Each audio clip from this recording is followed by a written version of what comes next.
Self-propulsion and self-regeneration are the main goals we want to achieve within the topic of sustainability on the Moon. Throughout history, our ecosystem witnessed some catastrophic events, such as the Hiroshima and Nagasaki atomic explosions, which jeopardized life on Earth. In view of those dramatic and daunting events, the very first sign of life was given by Matsutake, a fungi species with extraordinary resilience capabilities. Matsutake is today a symbol of rebirth and regeneration, but also an edible delicacy with sometimes astronomical prizes. By investigating one of the world's most sought-after fungi, we examine the possibility of life on a remote environment such as the lunar one. The Biotechnology Center for Fungi-Based Materials and Structures on the Moon hosts 6 crew members belonging to different expertises.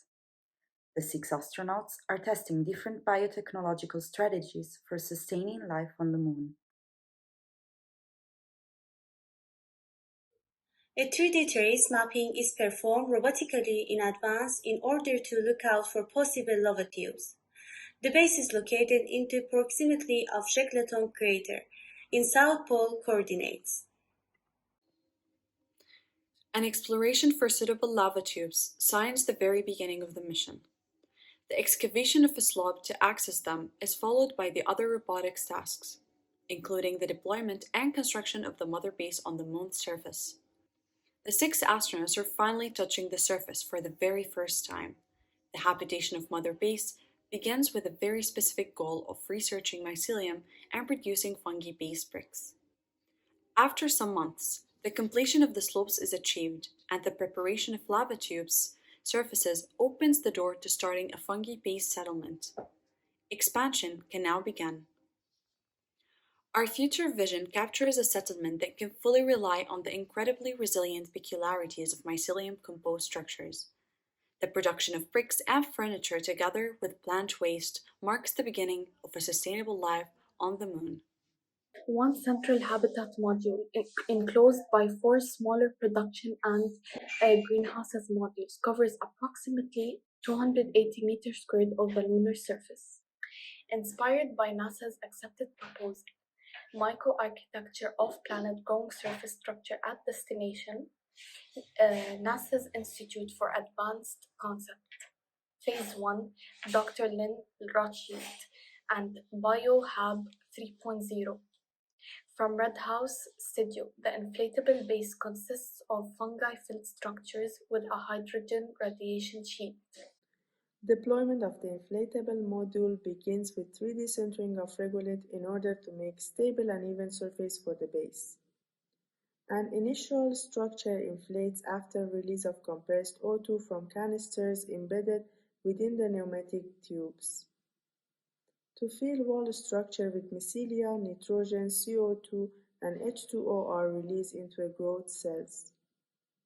Growth of the rooms and furniture modules is activated within a completed structure.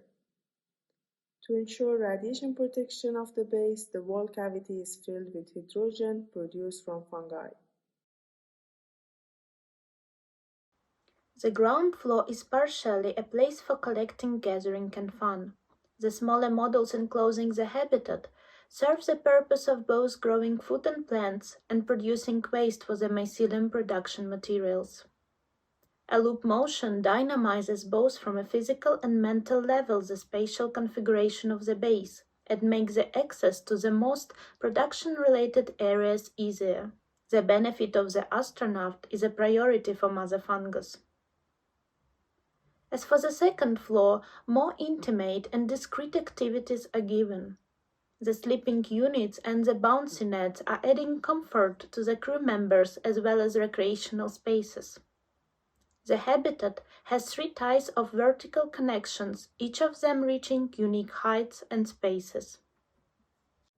Different spatial arrangements are safely kept separate from each other. A certain level of communication is nevertheless facilitated between both habitat and creation section. Another kind of connection relies on the visual level. Communication between the different modules and the outside space is possibly made through the windows. When unused, those windows are protected from radiation with hydrogen-filled bladders. The idea of using lava tube is integrated in a future vision of Mother Fungus. The base will carry on its function as a research, production, and surface outpost facility, although the future settlement will be expanded into the suitable lava tube. Brick produced in the base, made of fungi and plant waste, will be used as construction material. Scarcity for us is not a threat, but rather a possibility, since every little thing, even the most inconceivable, serves a purpose and therefore becomes of vital necessity for its existence.